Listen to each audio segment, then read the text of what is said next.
Give it up for Aaron Novello.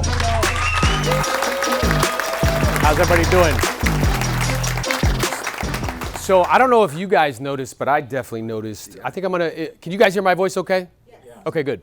So I don't know if you guys noticed, but I noticed a pattern with the people that are on the panel, which is that almost uniformly, all of them started their career when?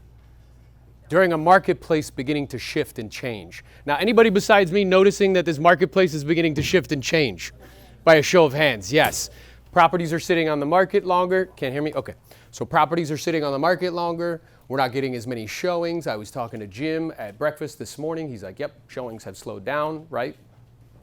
So what I find very interesting is that oftentimes we begin to imagine, right, that when we see people that are producing those sizable outcomes, that it came very easy and that it wasn't difficult. But we all have challenging times in our life, right? And just like everybody that's on this stage, one of my challenging seasons in life came in 2006 and 2007. So I started selling real estate, and I was at school at the University of Florida, right? Go Gators. And I didn't know what I was doing. So my first calendar year, I made $13,000. Now that is definitely not something people put you on a panel on to talk about. It's definitely not something people would invite you on a podcast to be like, specifically, how did you do that? And it's definitely not something that people would like pay you to teach them how to do, right? And then I got this accurate assessment of reality, and I started to think differently and behave differently and learn different skills. And I was on track to do about 60 transactions that next following year. And then my mom had a health event, right? It was an exceptionally serious health event that required my immediate attention and all the family's immediate attention, right? So I shut down my business within a week, gave away all the listings, gave away all the pendings, and moved back home to a brand new marketplace, right? And then the marketplace crashed. Yay, that's a super fun time, right? It completely obliterated and imploded. Now, what's interesting is that during that marketplace beginning to crash in 2007, so that's what we were doing before, right? And then there's this implosion, this complete destruction, annihilation of the market. Now, many of you guys in this room, let me ask you a question. How many people in this room have been selling real estate for less than 5 years by show of hands? Okay, how about less than 10? Okay, good. So what's interesting is probably about 60% of the room has no idea what I'm talking about, right? Neil knows what I'm talking about. Jim knows what I'm talking about, right? So we're imagining, I'm starting to hear things. Are you starting to hear things and noticing like an anxiousness amongst agents and amongst lenders? I'm noticing some heads nodding, yes, right? Anxiousness, imagining that this is like a complete meltdown and explosion. That is not what this is. This is a normal market gyration, a market correction, right? Now, what's underneath that anxiousness? Why do you think people are asking me questions regularly like, hey, Aaron, when do you think the marketplace is going to get better? Hey, when do you think this is going to change? How long is this going to last? What's underneath that? Fear. Yes, fear. And do you know why you're afraid is because you don't know what to do. Because knowledge equals confidence and ignorance equals fear. And that's really just what's true, is that I'm just not clear on what to do, right? So let me show you what a marketplace completely imploding looks like. Inventory explodes. And I'm talking explosion. I remember in South Florida, we had 22,000 homes on the market in our county. 22,000, right? We're freaking out because inventory went from less than a month's supply to like 2 months supply. That's not what this is, okay? What also happened is that foreclosures skyrocketed. In South Florida, almost like 50% of all transactions were foreclosures, okay? Imagine that. The other thing that happened is that sales came to a screeching halt. They essentially just stopped, right, for a specific amount of time. And prices have gone up exponentially over the last 18 to 24 months, correct? Yeah. Yeah. How many people posted something about, we sold it over 30,000, 50,000, 100,000 asking? How many people did that? Good. Are you going to do a post now that we had to get 3 price reductions to sell it? Is that what we're going to do? So we take credit on that side, but we don't want to take the credit on the other side. But imagine it going in the complete opposite direction. Imagine instead of prices going up 30, 40%, they're going down 30, 40%. Okay? And imagine what that creates for people internally. Imagine the anxiousness and tension that you're beginning to feel now, just in a normal marketplace gyration. Imagine that. It was completely different. Now, I'm also here to tell you that that was the complete defining moment in my career, right? It is absolutely what shaped me as a salesperson because I had to get mentally stronger. Are you noticing now people are starting to mentally break down? I am, right? They're freaking out about what's happening. I had to get mentally stronger. I also had to get skill-wise exceptionally better at what I do. We were talking this morning, and it's like, man, like I'm aware that if you've been selling real estate for 5 years or less, you actually don't know how to sell real estate. Because let me ask you a question. How much skill is required in pricing property over the last 24 months? Did you have to be really good at that skill? No. Did you have to be good at negotiating? No. Where's their negotiation if all offers come in ask or higher? That's not negotiating. That's just picking the best one. How skilled have you had to be in pre-qualification? Nothing. Somebody raises their hand and says, hey man, I want to sell my home. Great. What price you want to put at? This one? Let's give it a shot. And then it would sell. Now I'm wondering, have sellers been able to be obstinate, stubborn, and completely unreasonable over the last 24 months? Yeah, and they were rewarded for it. They were like, no, you know what? I really want to try like $50,000 higher. You're like, I don't think that's realistic. And then they would get $70,000 higher, right? So that environment forced me to become faster, quicker, stronger, and turned me into this person that is talking to you right now, right? And from that came 2,000 homes sold in my career. Then came teaching people how to sell 100 homes a year for the last 11, 12 years in a row. Came speaking, and then came being in a position to elevate others to do likewise. So what I'd like to do is I'd like to take the time that I have allotted to share with you specifically what I know is required in order to not just survive in any market, but to thrive in any market. How many people are up for that? Say aye. Aye. Good. So you heard from people on the stage, and I know that it can seem overwhelming because the numbers are gargantuan. How many people are overwhelmed by those numbers? Does that sound ridiculous? Yeah. Yeah, more people should have their hands raised because that's amazing what these people are doing. And that can seem really overwhelming. So what I want to do is I want to distill down actual tactical information that you can be utilizing in order to thrive in any market, okay? And the formula is the following. And this comes from a book called Principles, written by a guy named Ray Dalio, okay? So Ray owns the largest hedge fund in the world. He's one of the richest guys on planet Earth. And like Eric was mentioning, in order to get proximity to people, do I have to physically be in their presence? No. Imagine if Bill Gates said to you, you were on a plane with him, right? And you just happen to be on a plane, you're like, oh man, it's Bill Gates. And Bill leaned over to you, he's like, listen, I'm gonna tell you everything I know, everything I learned, all my mistakes, and you just gotta give me 25 bucks for the next 8 hours. Would you be like, nah bro, it's a little too much? No, you would totally do that. But here's what's awesome, is because information now is completely almost free, you can sit down with Bill Gates for 8 hours and read his book and learn everything that he knows. Isn't that interesting? But what's super fascinating is in America, the average human reads one book a year and it's fiction. It's not even real. Isn't that interesting? Right? So Ray wrote this book called Principles, and you can get access to the way Ray thinks. And he said something in that book that really struck me. He said you need an accurate assessment of reality in order to produce a good outcome. Now, when I first heard that, I was like, yeah, that's cute. That's a little clever, right? And then I moved on. But the more I thought about that, the more I marinated on this idea you need an accurate assessment of reality in order to produce a good outcome, the more I found it to be profoundly true, because I have to see something for what it is. Not the way I would like it to be, or I imagine it is, or some influencer says it is, but the way it actually is. Because then and only then can I make decisions in accordance with what's true, and that'll increase the chances that I'll get what I want. So let me give you an example. Let's say we're all here and we're all excited and we do some affirmations and incantations and we all get pumped. And then I'm like, let's say there was a raging river out here. I'm like, we're gonna swim against this river, guys. It's gonna be awesome. You can do it. I think I can. I think I can. I'm a great swimmer. I'm a great swimmer. And we try to swim against the current. What's gonna happen? I'm sorry? Yeah, we're gonna drown. That's exactly what's gonna happen, right? Versus if we were to look at that raging river and instead say like, okay, here's the deal. There's a little like canoe over here. We can jump in the canoe. We can go with the river. And then what's going to happen? I'm going to get to the ultimate destination. So I need to see things as they actually are. Not the way I would like it to be or somebody else tells me it is, but the way it actually is. He also gave another formula in that book, and it was a dream plus dealing with reality plus determination equals a successful outcome. So what is the outcome that we're all after in this room? Anybody? Come on, guys. Am I in the right room? What is the outcome that we're after? Okay, do you guys want millions of dollars like these guys people have, right?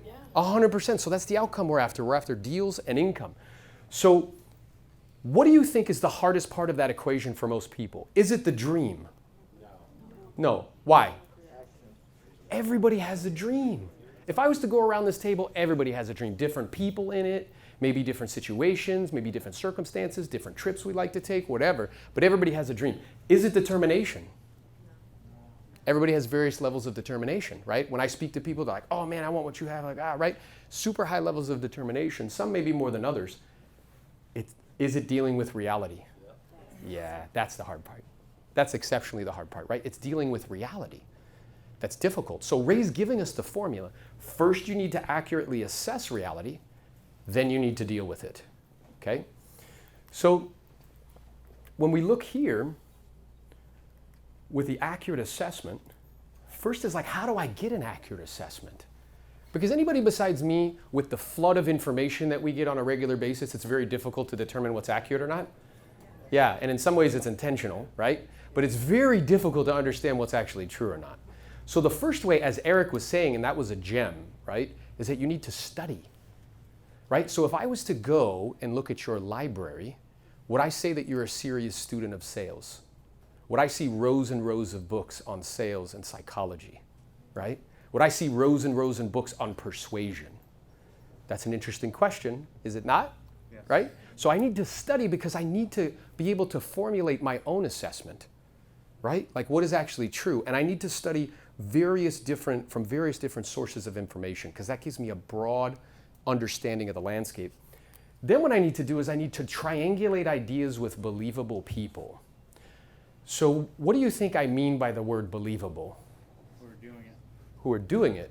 So I'm curious, were the people on stage believable? Yes. Should you probably triangulate what you're thinking with them? And if they challenge your thinking, what should you do? Hey, you notice the energy in the room? It's like, well, I don't know what I should do. What do you think you should do if they challenge what you're thinking? You should be quiet and listen and start to take notes. And that's not an ego thing. Because they must have an accurate assessment of reality because they're producing what? The outcome that you want. Does that make sense? Yes. So first I need to study, then I need to triangulate ideas with believable people, okay? And then once I get that accurate assessment, then I can then make a decision and that'll increase the chances that I'll get what I want, right?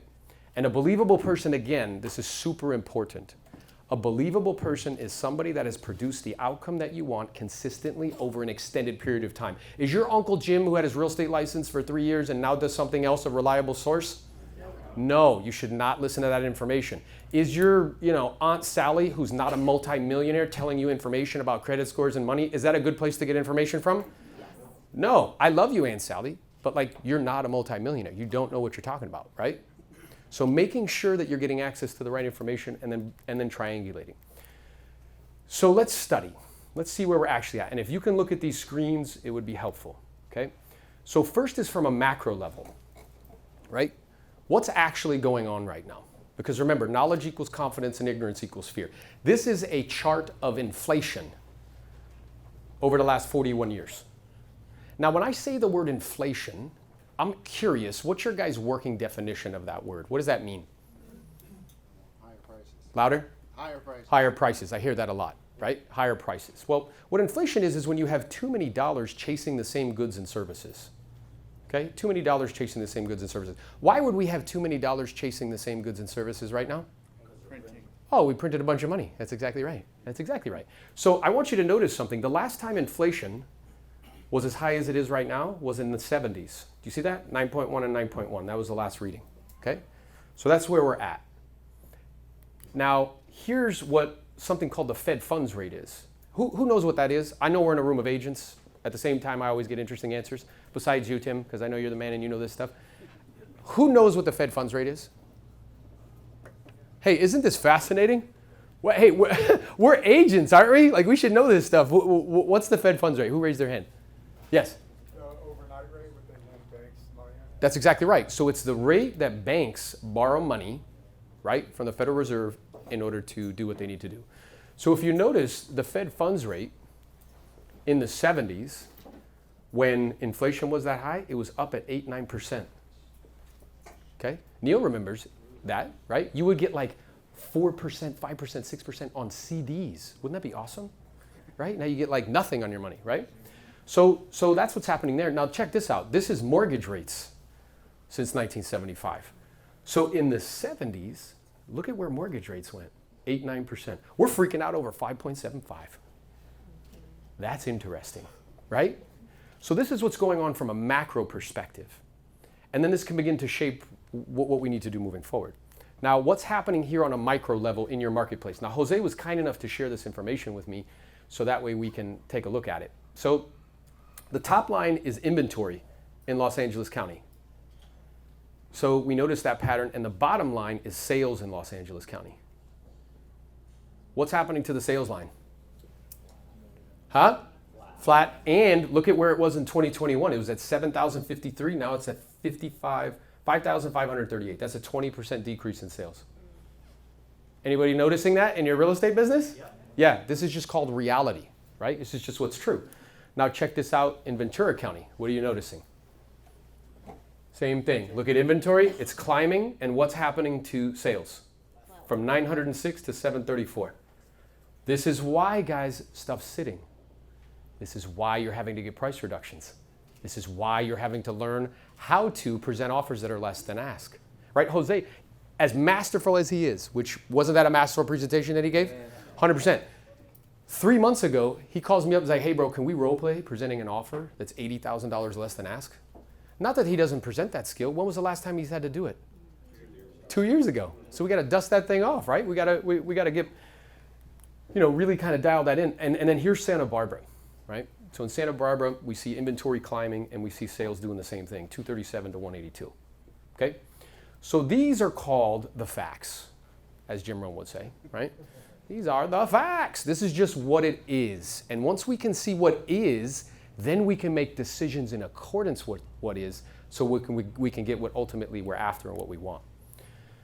And what I want everybody to understand, it's that in the dealing with what you just saw is everything that you want out of life.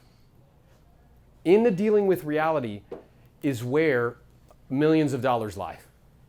Because if you noticed, everybody on stage started their career when? In a marketplace gyration. Did you know, like in the Fortune 500, like of all the companies, there's only like 4 or 5 that are still in existence after 100 years. Do you know what they all had in common? They were started during a downturn economically. Because what that means is that their owners were gritty. They had to get super smart, super efficient, super lean, so if they can do it in that environment, they could do it in any environment, right? So in the dealing with reality is millions of dollars. It's where all the skills that you're after. Because how many people, like honestly, when I first started selling real estate, doing $13,000 in my first calendar year, I was seriously questioning my choice of profession, okay? And I was constantly asking myself, like, I don't know where my next deal is gonna come from. Like, I have no certainty in this business. Do you know what gives you certainty? Skills. Because there's no security in this business, there's only opportunities.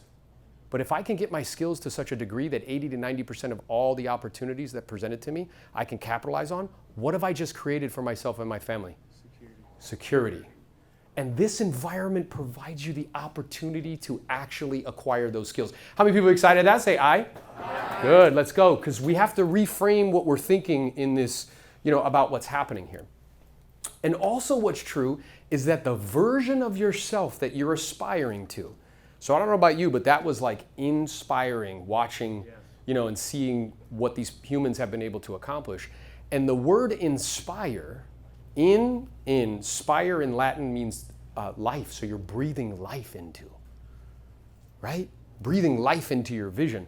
So that version of yourself that does however many deals you want to do, 50 deals, 80 deals, 100 deals, whether it's 200,000, 500,000, a million, that version of yourself exists in the dealing with the reality of this market. Look at the person next to you and say, I can't wait to meet that version of myself. Can't wait. Can't wait to meet that version of myself, right? Let's go. So now, what I want you to understand too is, Lindsay mentioned it too, is that all rewards must be earned. All rewards must be earned. And what we get will never truly make us happy. I think if you talk to everybody on that stage, millions of dollars, probably $10 million cumulative in revenue. I'm sure they have really nice, things and houses and cars and all that other stuff. I would venture to say with 100% certainty, it's not what they get that makes them happy, it's who they become. Because who they become will either make them very happy or very sad, right? So we have the opportunity to become. So how do we deal with reality effectively? And I believe it's in two parts, because this is 80% psychology and 20% mechanics. Anybody notice besides me that the people on the stage think differently? Yes. Yeah, 100%. Like not stuff you hear at a barbecue and you're like, hey, how's the weather? What's going on? Like they think differently, okay? Yes. So it's 80% psychology and 20% mechanics. And this idea, which I learned from Tony Robbins, is this idea of state, story, and strategy. Right? So I'm really hesitant to use the word mindset, because when I use the word mindset, where do you think everything exists? In your brain. And my experience is that that's not entirely accurate, right? What's true is that state is more of like a state of being, right? And your story is the story that you tell yourself. I'm not fast enough, I'm not quick enough, I'm not strong enough, I'm not pretty enough, I'm starting too late, I'm 50, I'm too skinny, I'm too fat. Like all of these stories that I'm not good on camera. Right? I don't want to do the TikTok thing. I don't want to do the Instagram thing, right? I don't do social media. Jim's shaking his head. He's like, I don't do social media. So, those are the stories we tell ourselves. And then the strategies are the skills, right? Strategies are like, what are we intentionally and purposely deploying from like a skill perspective and making strategic decisions. So you notice Jim was mentioning, hey, one thing was working, it stopped working. And you know what most people do when it stops working? They continue to bang their head against the wall. Right? I got to get this thing to work again. Nope. Jim was like, nope, that's clearly not working. We need to shift strategies. Does that make sense? Perfect. So now here's what's interesting is that, being that I have the good fortune of not only being in production, but coaching some of the top agents in the country, some of them in the room, which one of these three do you think people want to talk to me about the most? Is it state, story, or strategy? Strategy. Yeah, 100%. Which one keeps people stuck? Story. That's also what people say, is story. What actually keeps people stuck is state. Yeah, see, what is that? How does state work? Okay, so let's think about this. How many people in this room have ever had an experience where whether it was in a personal context, a relationship, or in a business context, where you were like, look, this is unacceptable to me. I don't know what the way is, but I'm gonna either make the way or find the way. How many people had that experience? Raise your hand. Good. Now I'm curious, in that state, did you come up with the right story and the right strategy? Yeah, you did. You figured it out.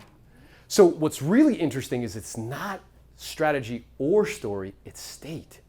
It's getting yourself to a place where like, look, making $60,000 a year is unacceptable to me, right? Doing 10 deals a year is unacceptable to me. I did 100 deals one year, 75 were expired listings. What do you think happened to expireds in 2011-12 when the marketplace got good? They disappeared. And what do you think I did? Do you think I was like, oh, you know what? It's disappearing. I think I should pivot. Do you think I did that? No, I acted like a child, had a temper tantrum for 90 days, and like, this isn't fair. This is not right. Right? I did all of this work, and now this shit has changed. That's not cool. Right? But then, after getting proximity to certain people, they're like, bro, you need to diversify your prospecting. You're just calling one source, and that source is going away. Then what I did is I was like, oh, that's interesting. Got into a mastermind group where we were studying a new particular source. For me, that's probate, because I live in heaven's waiting room. Right? And that is a source that never goes away. It's market resistant. Guys, within 5 years, that's right, team. Yep, heaven's waiting room. And within 5 years, I didn't even call expireds anymore, and I went from 100 deals to 200 deals. Okay? In the right state, because I said to myself, this is unacceptable. I will not do less. I will not do less. I don't know what the way is, but I'm gonna either find a way or make the way. Right? So it's getting yourself to the state that's really important, right? So the question is, how do you manage state? That's an interesting question I would want to know. Well, the first is physically, okay? Because fear is a visceral response. Do you feel fear in your body? Yes. Do you know what else is a visceral response? Courage. Courage is a visceral response. You feel that in your body. You have to train that into your body each and every day. So as things collapse around you, or as things shift and change and people start to get incredibly negative, right? And part of that anxiousness is because they don't have any certainty. Because when we lack certainty, it scares us. Well, with physical, I guarantee you that everybody that was on that panel here, and then myself, in the morning, they're waking up early, as Neil said, and they're doing something physical with their body. Every single day. Literally the head's like, oh, yep. Because they're training courage into their body and they're creating certainty for themselves at the beginning of the day. Like, look, can I control interest rates?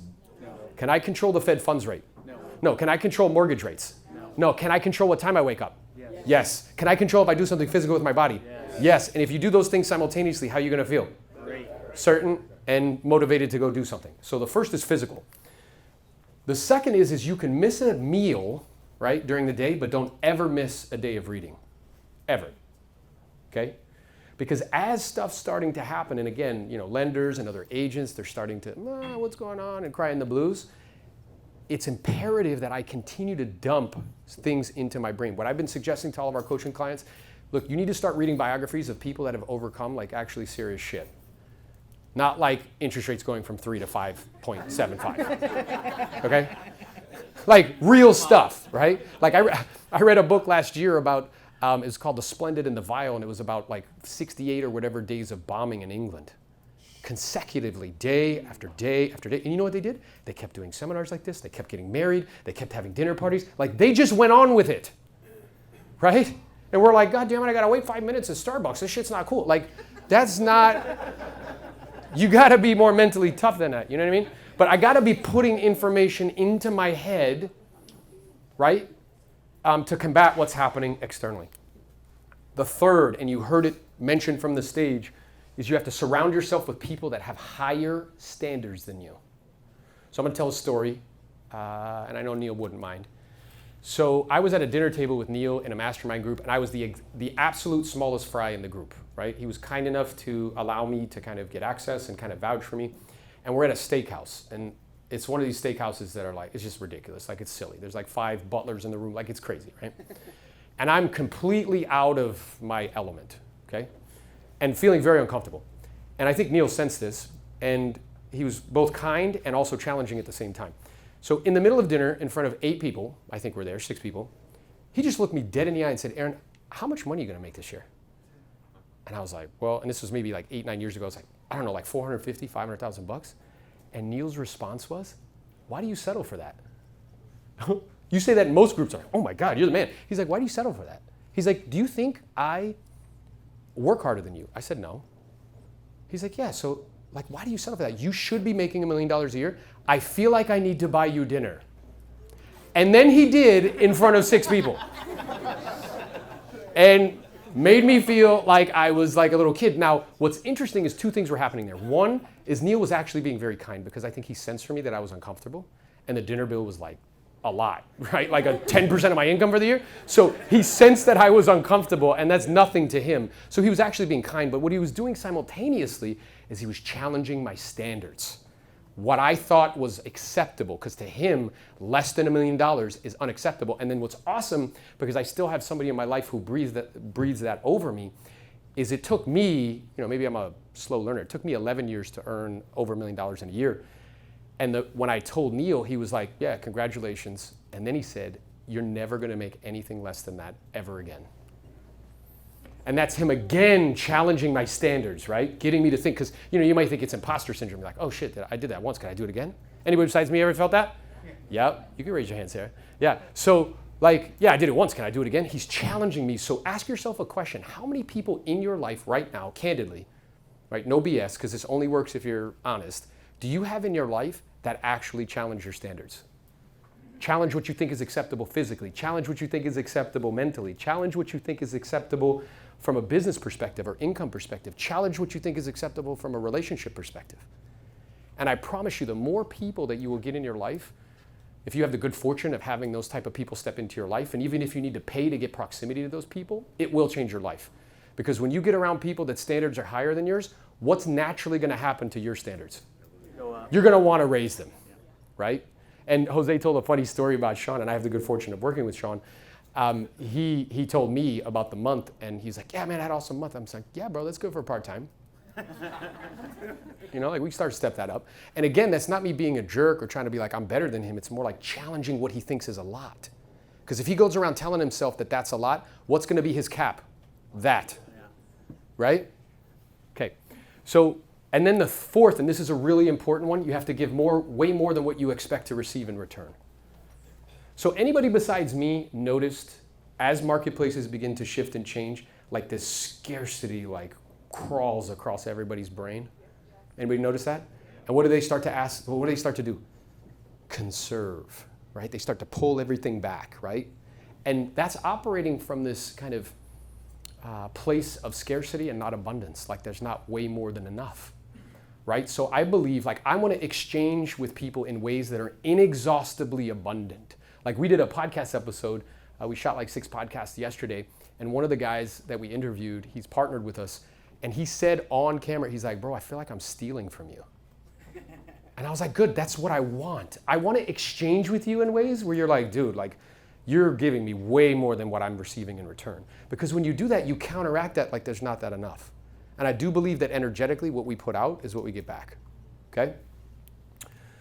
So now if we continue with this, there's this triangle. And this is going to get pretty interesting. So there's physiology, then there's focus and language. Because remember, 80% of this is psychology, 20% is mechanics. So physiology, your body, your nervous system responds to your physiology.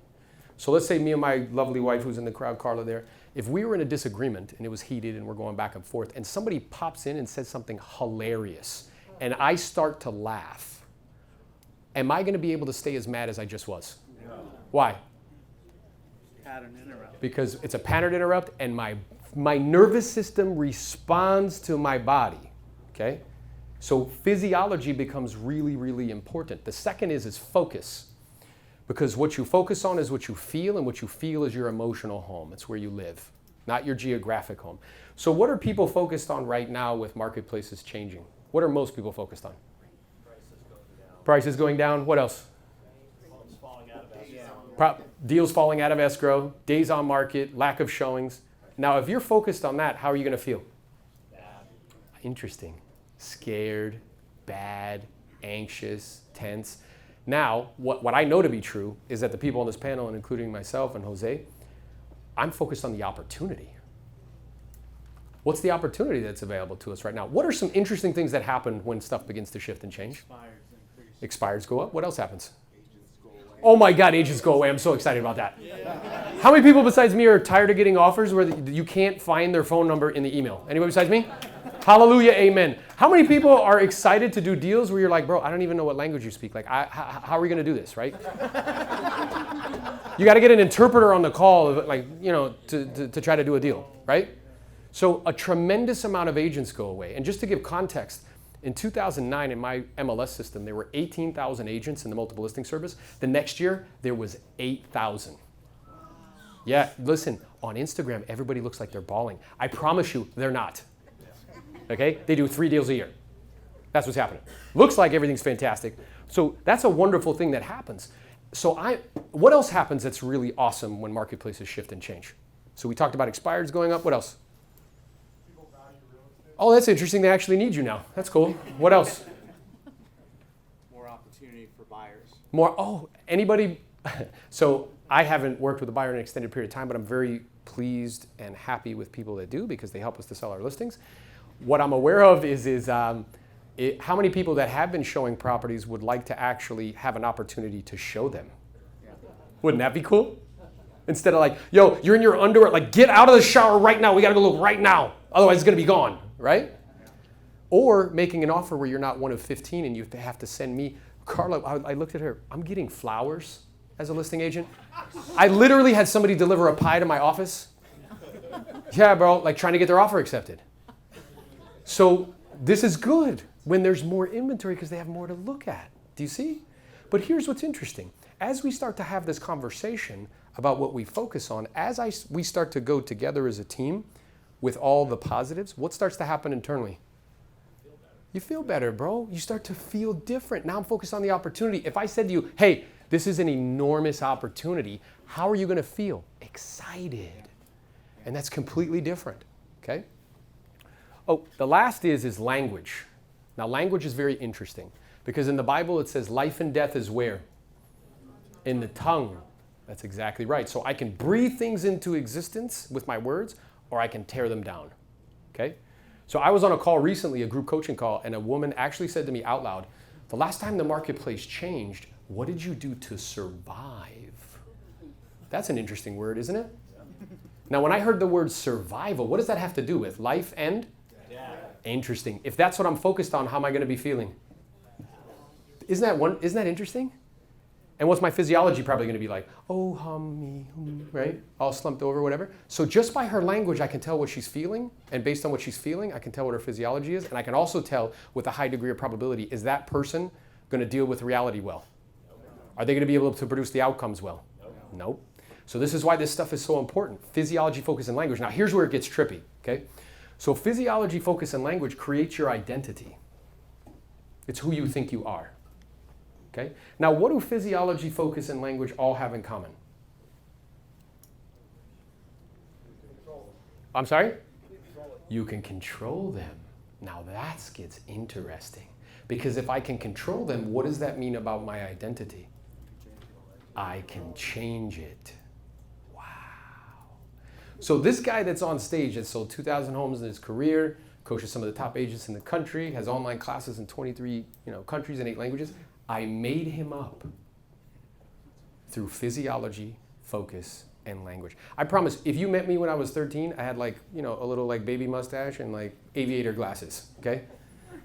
I just made this guy up, but this is what I use to do it. Physiology, focus, and language. And I guarantee you, if we were to go through each and every person that you saw on the panel, they will have a story of a metamorphosis where their identity changed. They saw themselves differently. And this is so important because you can only behave in accordance with the way that you see yourself. I'm going to say that again, not because you didn't hear me, but because it's exceptionally powerful. You can only behave in accordance with the way you see yourself. So, it's interesting, when me and my wife are out, people will come up to her for a dinner party or something. They'll be like, hey, are you a fitness instructor or something? And she's like, no. And they're like, well, what do you do? And she's like, well, I lift weights 3 days a week. I'm like, all right, are you doing some diet? Are you on something? She's like, no, I just eat in moderation. And then the conversation gets weird. Because everybody is expecting what? Magic, Yeah. right? But what's interesting is when I started to talk to her about this, I was like, because it doesn't require an exceptional amount of discipline for her to do that, because she sees herself as a fit person. Yep. So Neil sees himself as a multi-millionaire. So it's not difficult to do the things that are required in order to do that, because he's acting in accordance with what? His identity. Does that make sense? So a lot of you guys have, I've had conversations I don't see myself as doing social. Okay, well that's just an identity, and through physiology, focus, and language, you could change it. Or I've never made more than $200,000. You know why? Because you don't see yourself as somebody who can make more than $200,000. That's really what's going on. And through physiology, focus, and language, I could do something about it. Okay? Just like Neo in The Matrix. Because in that movie, The Matrix, the whole movie, what is Morpheus trying to convince Neo of? He's the one. And what is Neo doing the whole movie? Nope, I'm not the one. Sorry, got the wrong guy. He's like, you're the one. He's like, who? What? Now he hangs around because Trinity's attractive, right? So he hangs out. He's like, yeah, I'll hang out here for a little bit. But I'm not the one, dude. You got the wrong guy. And even when he goes to the oracle, who's supposed to tell him if he's the one or not, what does the oracle tell him? You're not the one. Now I didn't get that part for a long time. But what's interesting is that I thought about that. Why would she tell him he's not the one? Because only you can decide if you're the one. And then once you decide that you're the one, it doesn't matter if you're the one or not. Does that make sense? Yes. Yeah. So is this good? Like here. Yeah. Let's go.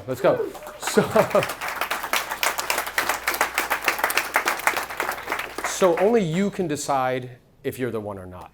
And now the next piece of what we're going to talk about, so first is the psychology, because remember, 80% is psychology, 20% is mechanics. So what I just gave you is a detailed kind of dive into the way that the people on the panel think, okay? And the way that people are producing outcomes think at high levels.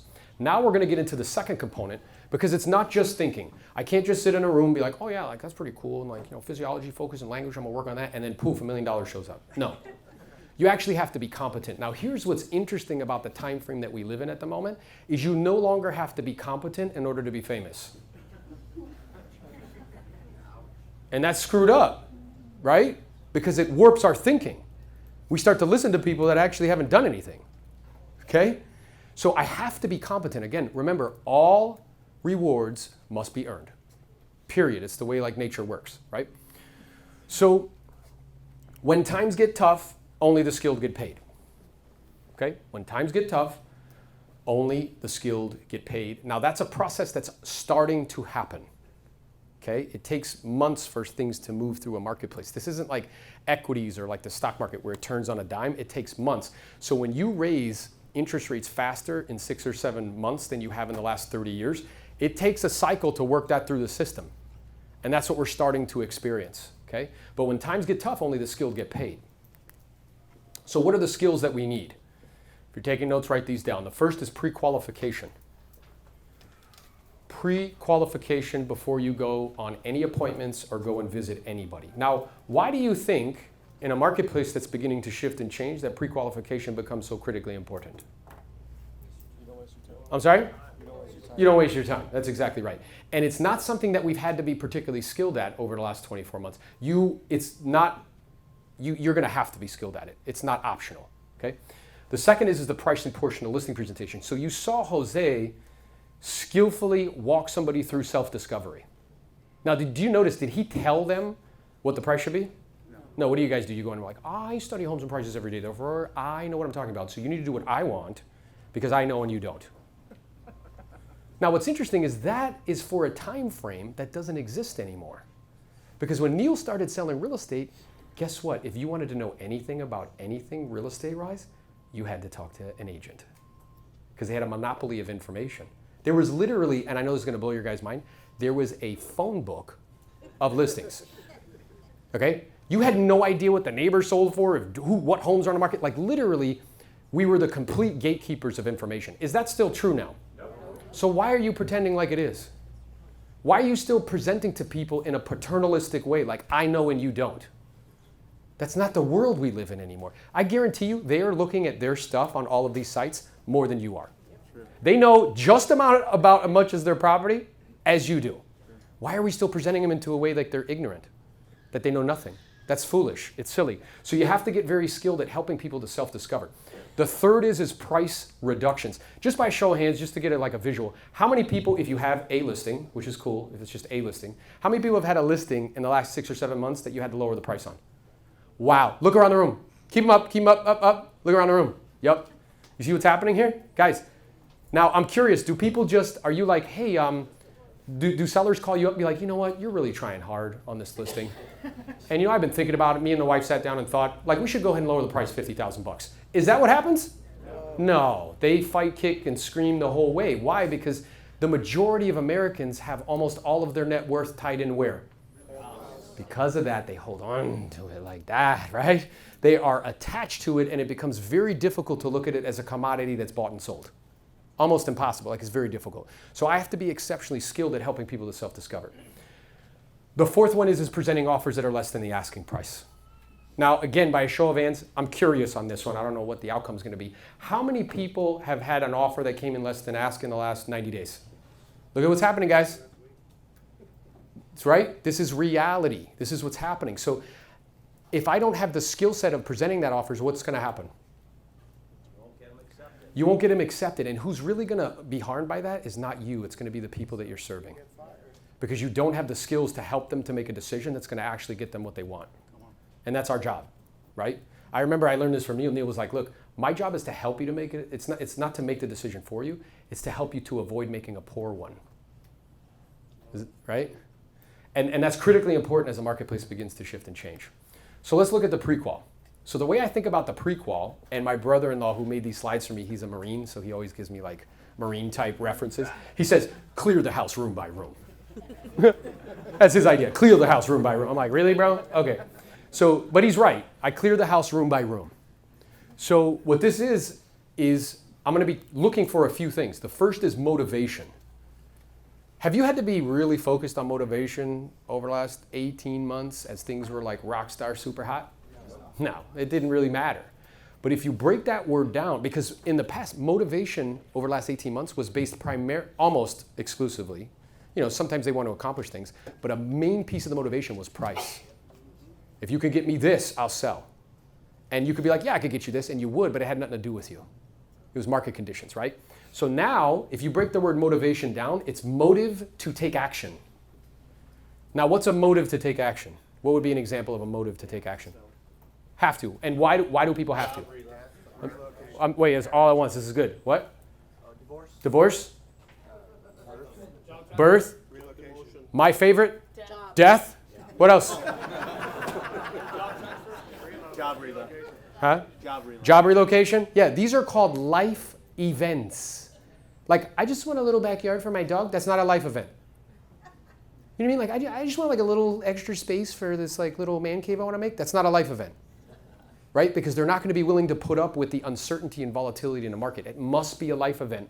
And the way I'm going to be able to determine that is by clearing the room, so motivation. So if somebody reaches out to me, it's like, hey, I want to sell my house. Or if I'm making an outbound call and talking to somebody, like, hey, you know what? Your home is lovely. I don't need to tell you that. It's in a great geographic area. If you don't mind me asking, was there any particular reason you were even considering selling it? What is that question based around? Motivation. Then a follow-up question would be, hey, is it, because my job is to help you, it's never to talk you into doing anything, is it an option for you to not sell the home and still move? Do I want to know that? Yep. Do you want to know that before you hop in the car, do affirmations? I'm a great salesperson, I'm a great salesperson, drive all the way over their house, sit down and are like, yeah, Aaron, we don't have to sell this house. Would that be good to know? Yeah. Okay, now let's say I'm like, is it an option for you to not sell this home and still move? A follow-up question that, is it an option for you to rent the home and still move? Is that good to know before you go? 100%. So I'm not going to move on. So when Jeff writes down here, clear the room, imagine a home that has doors, right? And there's rooms. And one room, I don't move from one room until I'm clear on that room, then I move to the next one. So I'm not leaving the motivation room when we're having a conversation until I'm 1,000% clear what the reason is. It's not an option to not sell and still move, and it's not an option to rent and still move. Then we're going to move to the next room. The next room is time. So ideally, in terms of what you want, because that's what's most important, how soon would you like to actually have the property sold and closed? Because if they tell you, I'm not in a rush, I could maybe 2 years, is that person properly motivated? No, their main motivation is probably what? Price. See, because we've done this thousands of times, this is pattern recognition. I can just recognize patterns in people's answers, right? So it's time. Now, if they say to me, how many people have heard something like this? We're going to wait 6 months to see what happens with the market. How many people have heard that lately? Yep, you're going to start to hear that. So it's like, okay, because that's cool. My job is to help you. It's never to talk you into doing anything. Let me ask you this. Let's say that we knew that through no fault of your own or mine, which is important because who do they want to blame? You. So let's say that we knew that through no fault of your own or mine, some market dynamics have begun to shift and change. And if you made a decision to wait, it could actually mean that we would get less money than what we get now. If you knew that, would you be more inclined to wait, or would you want to move your timeline up? You guys should be writing everything I just said down. Because that question will make you hundreds of thousands of dollars, okay? Which is, if people say to you, Leah, we're going to wait 6 months to see what happens in the market. Okay, and that's fine, because my job is to help you. It's never to talk you into doing anything. Let's say that we knew that through no fault of your own or mine, that market dynamics, have shifted and changed, and if we made a decision to wait, it could end up affecting how much we could get. In other words, we can get more money now versus if we waited. Would you still want to wait, or would you want to move your timeline up? And they're going to say something like, well, what do you mean, Aaron?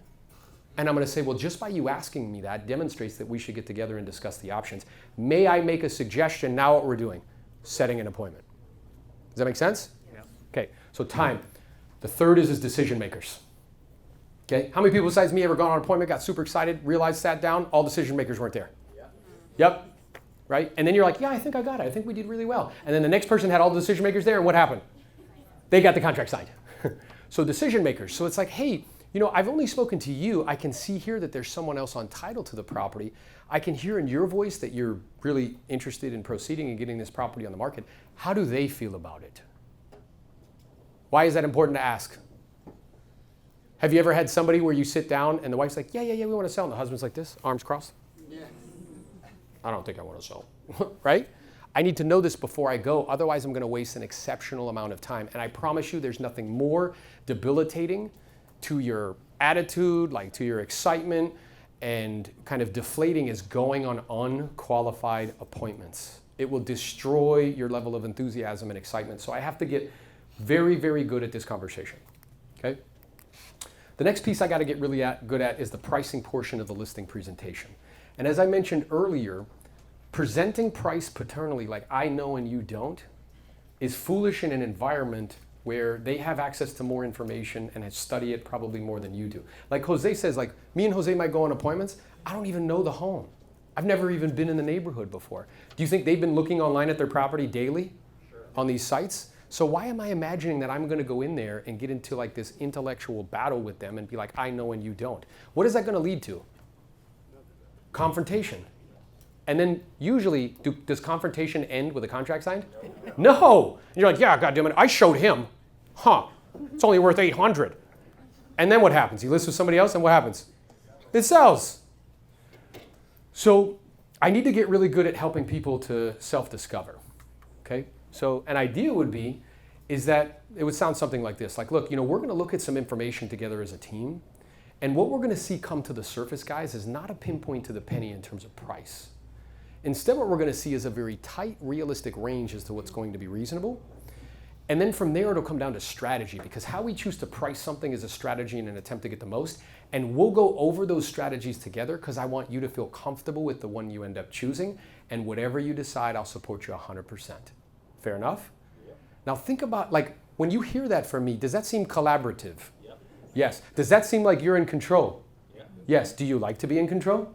Yes, when somebody tries to dictate to you that they're in control, how do you usually behave? Not good. You push back, you fight them. So why are you presenting that way? Stop, right? Instead, come from a place of contribution and help them to self-discover.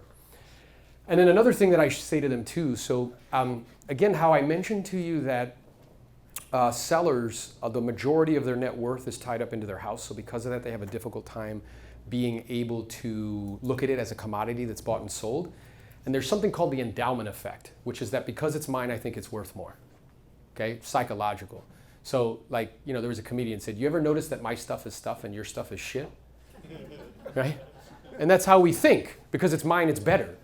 Do you think sellers think that about their homes? Yep. Yeah, how many of you guys been, well, I redid the toilets. It's got to be like $15,000 more.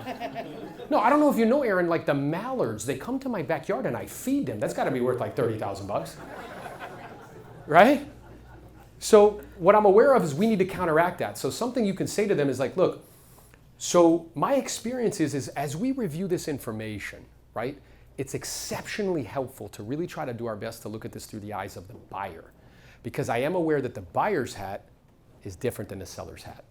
So the question to be asking yourself as you review this information is, if you were a buyer and you were going to buy this home all over again in its current condition, having seen what's active on the market not selling and seen what's sold and closed most recently, after looking at this information, where do you think you would feel comfortable making an offer that you believe would be reflective of fair market value? Because most buyers would probably feel pretty similar to you. Does that make sense? Yeah, so we'll review this information. We'll see that realistic range emerge. We'll discuss strategy, because I want you to feel comfortable with the one we end up choosing. I can answer any questions you may have, and then provided that all makes sense, we'll take care of the appropriate paperwork, okay? That's what you guys say. Okay. Yeah, that's how that works.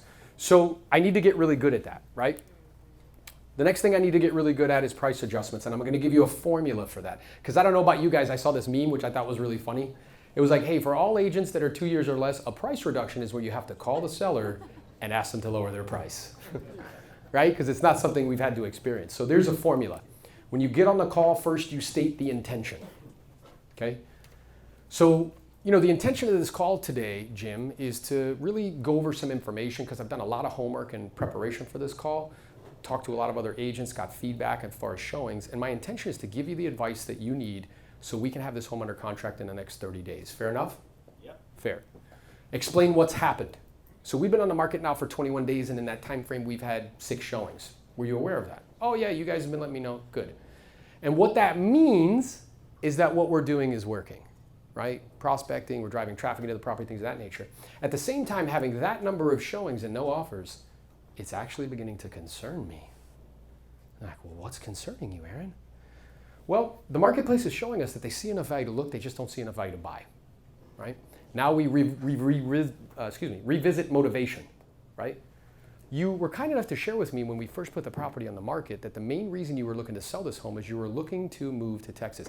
Is that still the same or has that changed? And they say that's still the same. Okay, good. So with that being the case, the marketplace is telling us we need to make an adjustment in terms of the price. The question's just simply how much. Now, if we were getting, 15, 20 showings and no offers, marketplace would be telling us we weren't missing by too much, right? Being that we're only getting 7, 8 showings in 3 weeks, the marketplace is showing us we're missing by a little bit more than that, more like 5%. And that would take us from 500 to 475.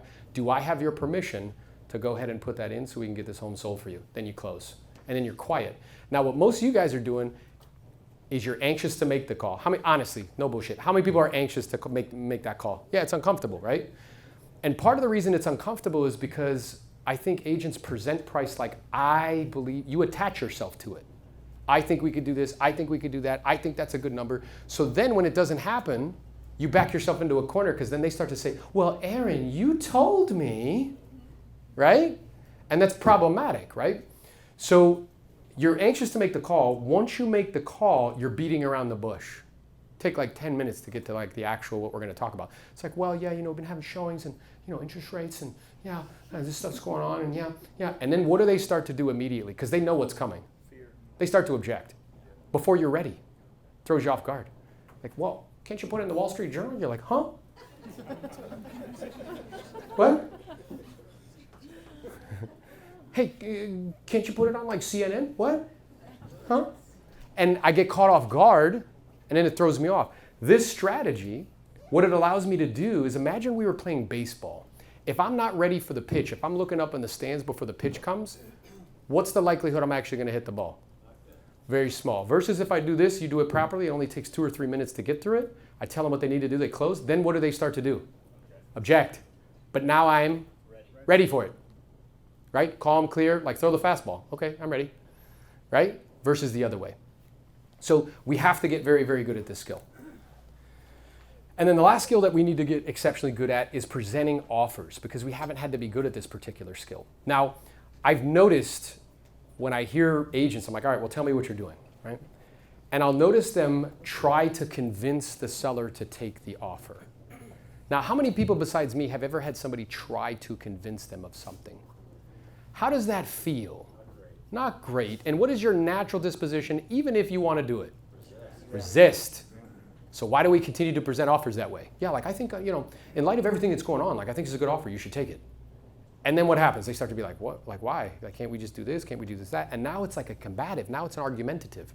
And that's not like, in alignment with trying to accomplish the goal and objective. So when you get that offer and it's less than asked, that would sound something like this, like, hey, listen, we've got an offer on the table and I'd like to take a moment to go over it with you so that way you can decide what you feel is best.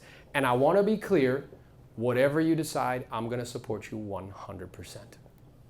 Now, if you're on the receiving end of that, how does that make you feel?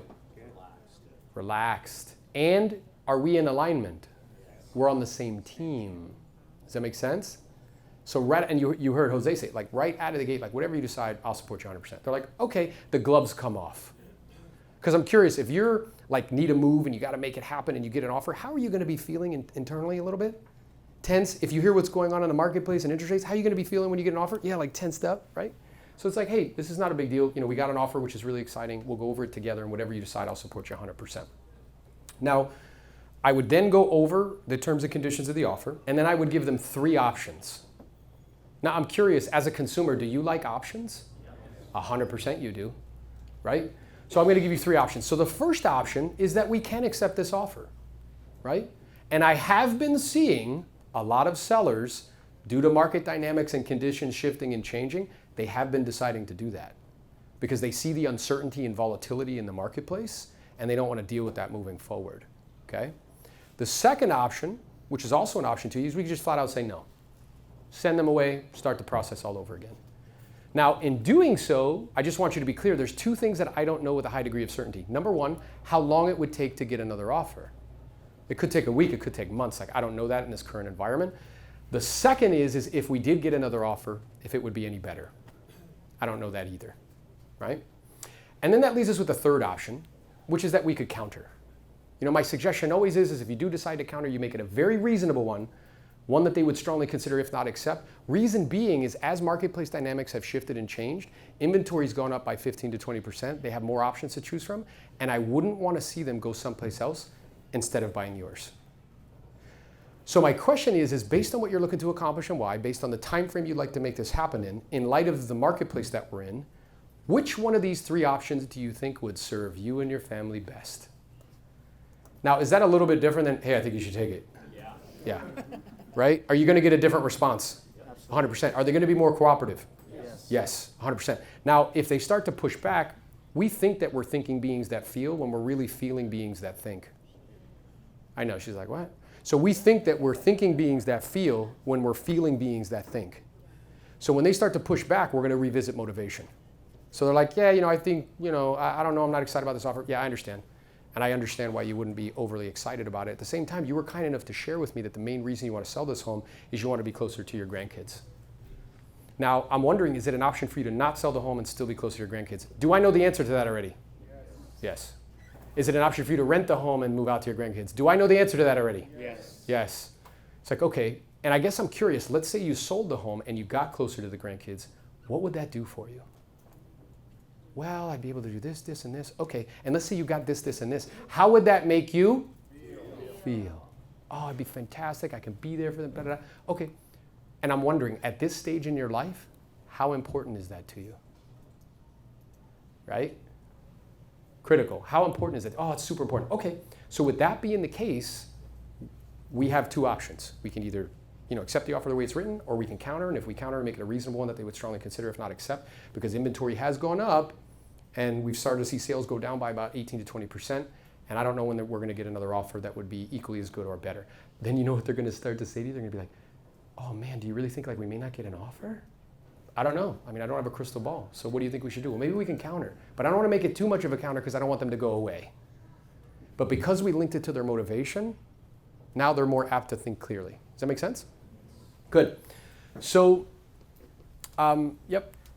So what I want to be clear on in closing is that this time that we're experiencing right now can be the most defining period in your real estate career. It's in the dealing with reality where all the money is. It's where all the professional kind of accolades exist. It's where all the monetary accoutrements that come with success exists. And you can if you choose to, because there's going to be over the next 18 to 24 months, lots of challenges and lots of opportunities, okay? And it can absolutely be the most defining period in your real estate career if you choose to. So with that, I just want to say thank you kindly for taking the time to be here with me and Jose and to soak up this information. And if I could be, or if Jose could be of help or assistance to you, just let us know. So thank you kindly. Appreciate you guys. Yeah. Thank you.